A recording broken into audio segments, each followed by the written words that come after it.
This is Cast of Wonders, the young adult fiction podcast featuring stories of the fantastic. Welcome, episode 620. I'm Denise Sudell, an associate editor at Cast of Wonders and your host for today's episode. Every year, Cast of Wonders highlights some of our favorite episodes from the previous year.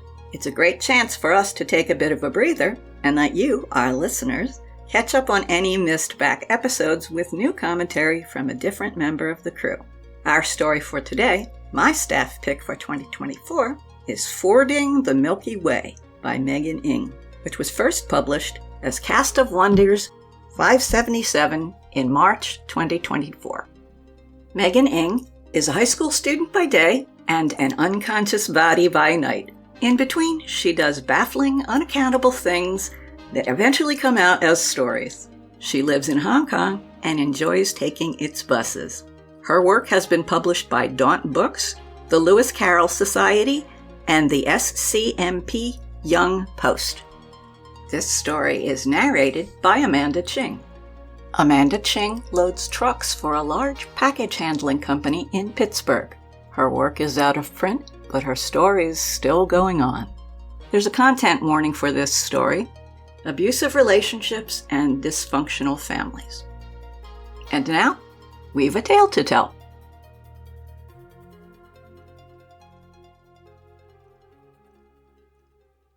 Fording the Milky Way by Megan Ng.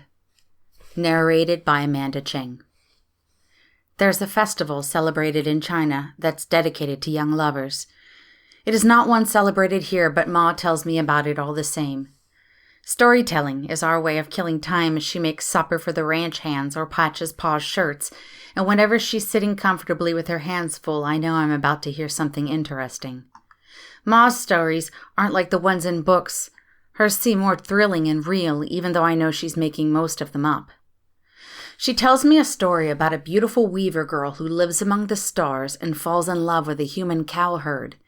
She tells me about a vengeful mother goddess who rips the sky in two with a hairpin to keep the lovers apart forevermore. On the 7th day of the 7th lunar month, the Jade Emperor takes pity on them, Ma says. He allows all the magpies of the world to form a bridge between the heavens so that the weaver and her cowherd can see each other for a single night. Truth be told, I'm not quite listening to her. Pa's not at home. He's supervising a cattle drive to Kansas and won't be back for days.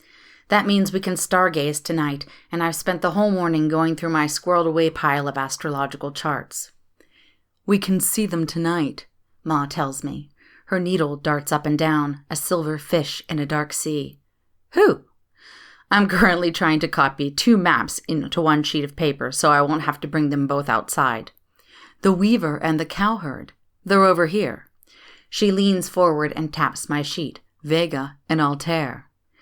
I peer downwards. She's right. Vega and Altair, and the Milky Way between them. It's a little sad, isn't it? Ma's needle pauses. Yes. Yes, it is. My father returns from Kansas a week later, and Ma makes a pie with the last of the late July peaches. We eat silently, and I can tell that Pa's thinking about Deneb again. Deneb is a giant, 18 hands tall, and he's not slow like a horse that size would normally be. He's a little too fast, actually, loose-legged with his body leaning forward at all times like he's trying to get somewhere right that instant and can't stand the weight. Pa brought Deneb home one day, and Ma pursed her lips but didn't say much. We didn't have any use for a horse like that, still don't, I guess. And Deneb's never really warmed up to Pa, who insists on riding him even though Ma says he's going to break his neck going on like that. Pa's the kind of person who does what he wants. He jumps from one thing to another.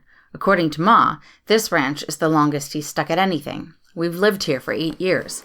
Well, Ma likes to say, at least he's not in Mississippi, panning for gold. The ranch hands don't respect him, not even when he started parading around on Deneb. They don't like him tagging along on the cattle drives. I know that, and Ma knows that. It's only Pa who hasn't really caught up. When I was little, I used to think my mother and father were in love because they would read together in bed every night before going to sleep. Sometimes I would watch them from a crack in the door. They'd sit side by side in the big double bed with the patchwork quilt thrown over their knees. Pa would read ranch handbooks or newspapers. He'd shuffle his pillows around every few seconds. Small changes, minute ones, but enough to irritate him. He had a crick in his neck that never uncricked itself, and he could never quite lie comfortably. Eventually, he'd throw down his papers and go to sleep. On his left, my mom was as still as anything. Only her eyes and fingertips moved. She would read whatever my father had just finished reading, which amused him.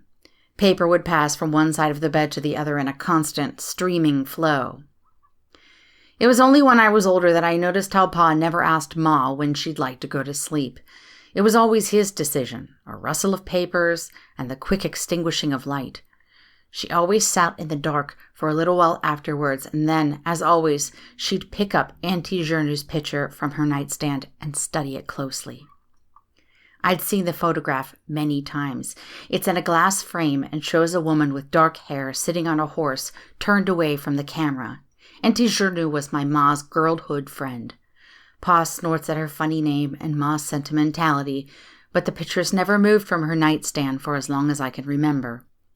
Sometimes she traces her finger over it or brings it to her mouth. That's when I normally leave off watching. Some moments are too private, even for a daughter to see. Here is a secret. Sometimes Ma sneaks out to stargaze without me and only comes back in the early hours of the morning. Sometimes I see her bringing the pitcher along. I don't rat her out to Pa, of course. I stopped believing my parents were in love a long time ago. Ma's the one who taught me astronomy, how to read a lunar calendar and pick out constellations. She taught me how to write, too. Don't know how she found the time in between feeding the chickens and raking the garden, cooking, and housework. Her hands scrub at dishes as she tells me about a man who paints the eyes on dragons and an archer who shot down 9 sons. The one thing she won't tell me about is Auntie Journoux. I often find that my parents are reflections of each other, opposites.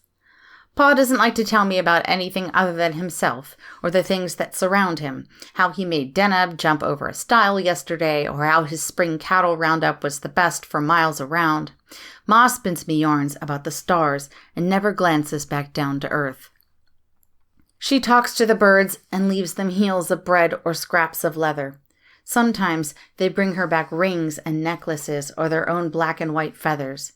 She takes whatever they give her, weaving the silvery stones into her yellow braid where they shimmer like the sheen on a cup of milk. I don't think Pa's ever noticed that Ma doesn't wear the pewter lockets he gives her. I don't think he's ever looked at her long enough to know that. The ranch hands like Ma because she's the one who brings the food to their bunkhouse. She harnesses their horses and fixes their clothes when she can find the time. Sometimes they sing songs on slower afternoons and I creep out and listen. It's on one of those afternoons that we discover Deneb's true talent. The summer sun in the grasslands is always scorching hot, and maybe Pa made the mistake of trying to rein him in a little too harshly. Who knows what happened, but suddenly there's a shout and a splash, and they're both wrong side up in the pond.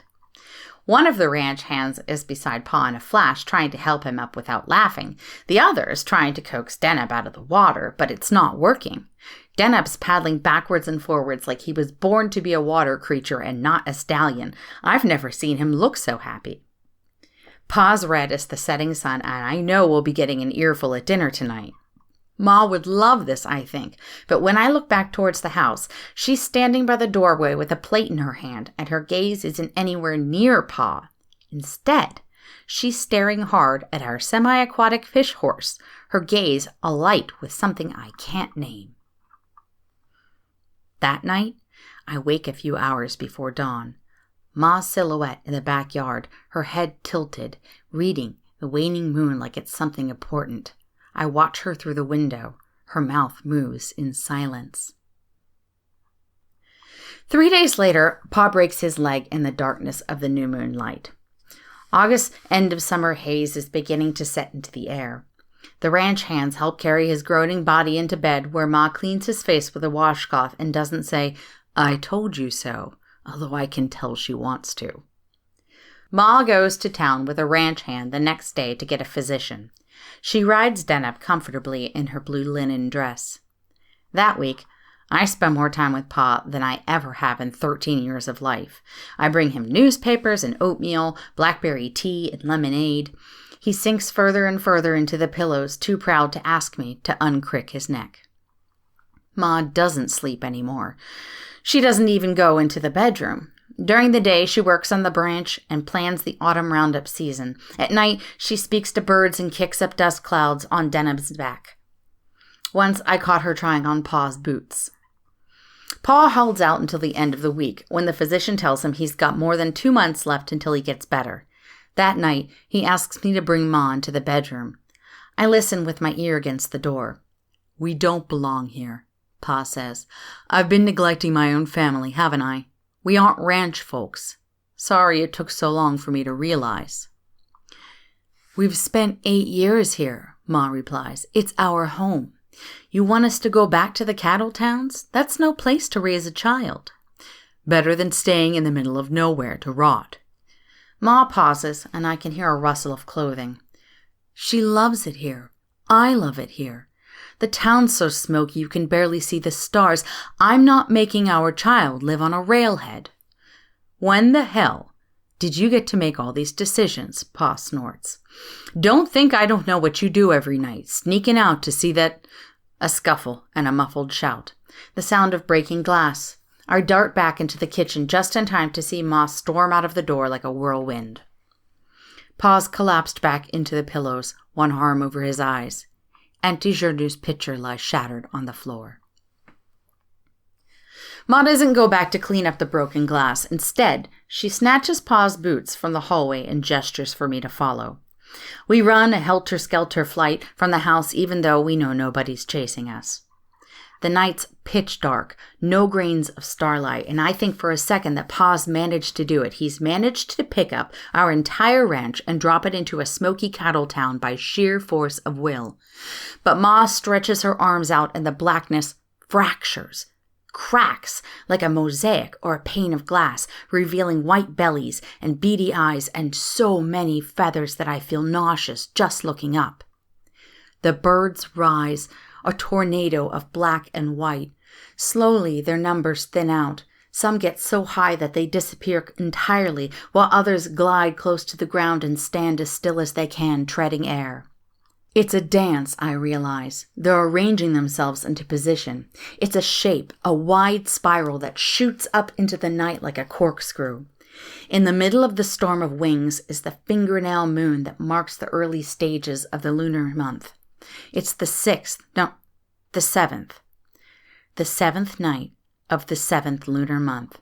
Ma's left me standing in front of the house with my mouth open while she bridles Deneb. I've never seen a magpie in real life before. Our grasslands are too hot and scrabbly for that. But as I watch thousands of birds arrange themselves into a curling staircase, I think I might know what they look like now. Deneb hurtles over to me, Ma on his back. He's trying his best not to paw the ground in excitement and failing splendidly. Ma's gaze is iron hard. She's not only taken Pa's boots, but his hat and belt as well. I guess he won't be needing them anymore. She doesn't speak, just holds out a hand to me. And it's strange how such a crucial and momentous few seconds can bend into the neatest of binary decisions, a yes or no in its lowest, most simplified form. I think of my parents, side by side in the double bed. My father passing newspapers to his left, always his left, never looking up to see if Ma's interested in what he's giving her. His neck always hurts no matter which way he sleeps.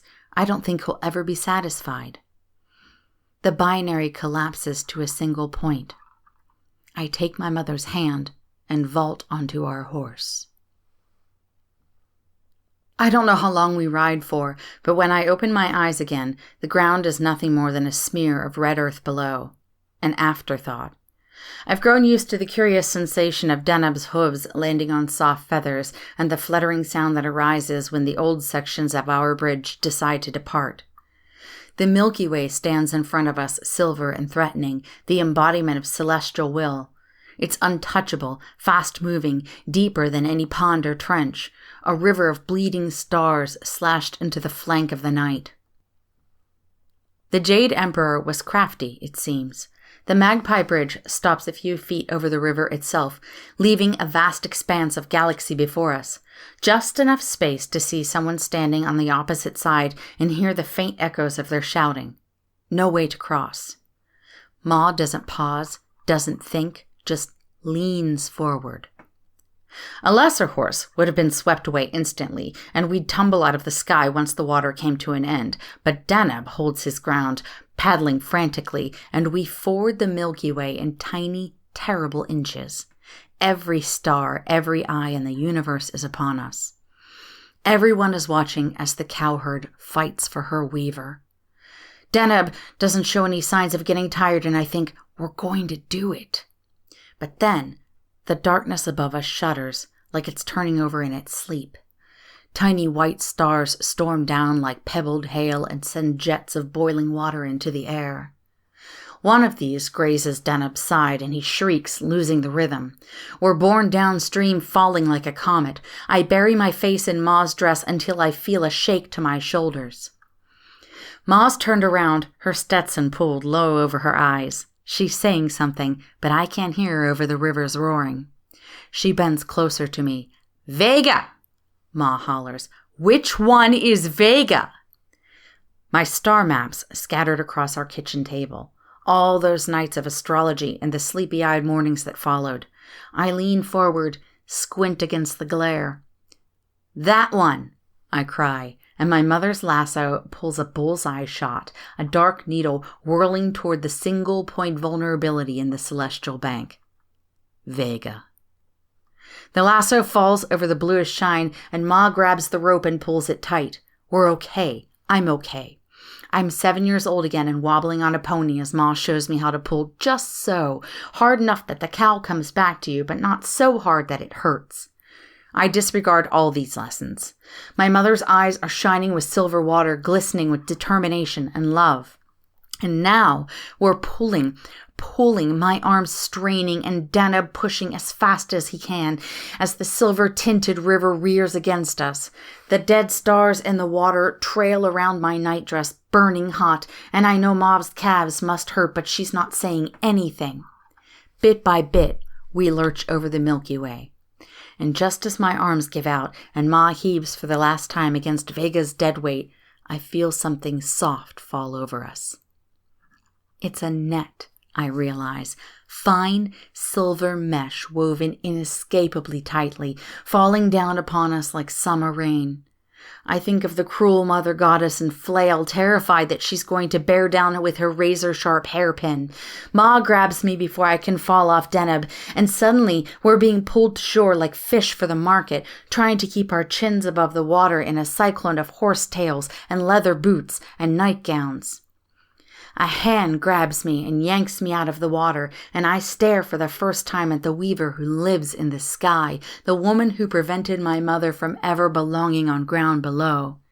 Auntie Gernu. She's not young or even beautiful like I expected a goddess to be. Her black hair is streaked with gray like Ma's is, and wrinkles line her face like comet trails. But her elegant sleeves drip with river water as she hauls Deneb out of the netting, and her eyes are a galaxy of kindness as she takes Ma's hand.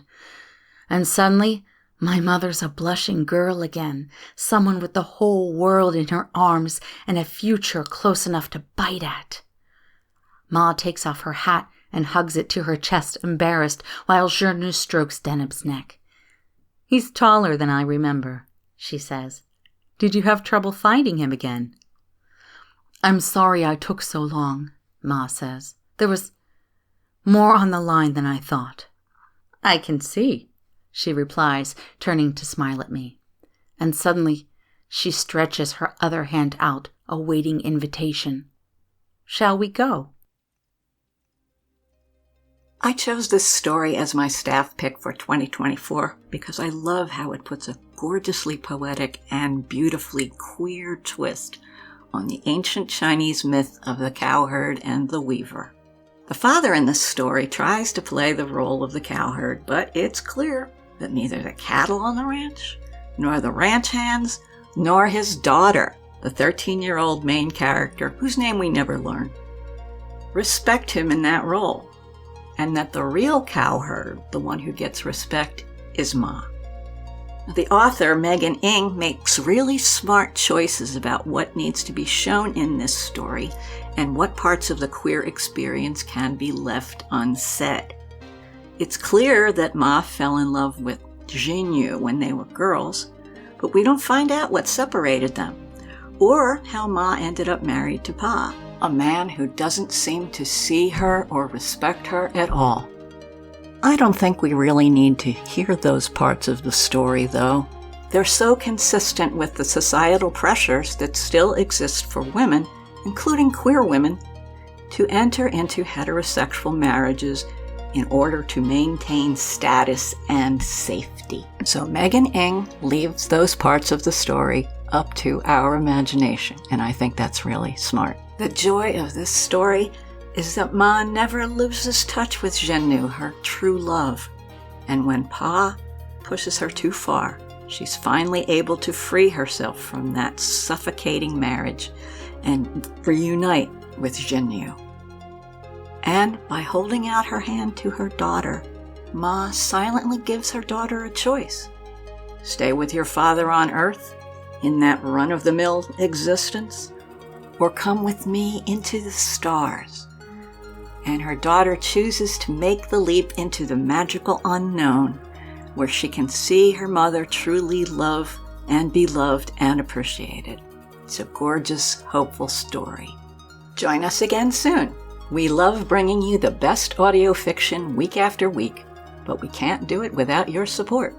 Your donations pay our authors, our narrators, our servers, and our staff. Please consider supporting us with a monthly donation through either PayPal or Patreon. You can also review us on Apple Podcasts, request us on Spotify, and consider the stories we publish for award consideration. There are lots of ways you can help.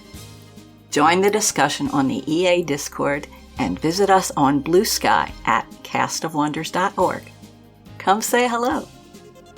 Cast of Wonders is brought to you by Editor Catherine Inskip, Assistant Editor Alicia Caparasso, Associate Editors Rebecca Ahn, Tanya Adelit, Amy Brennan, Cup Hakub, Becca Miles, Ray O, Samuel Poots, Emma Smales, Denise Sudell, and Rin Yi.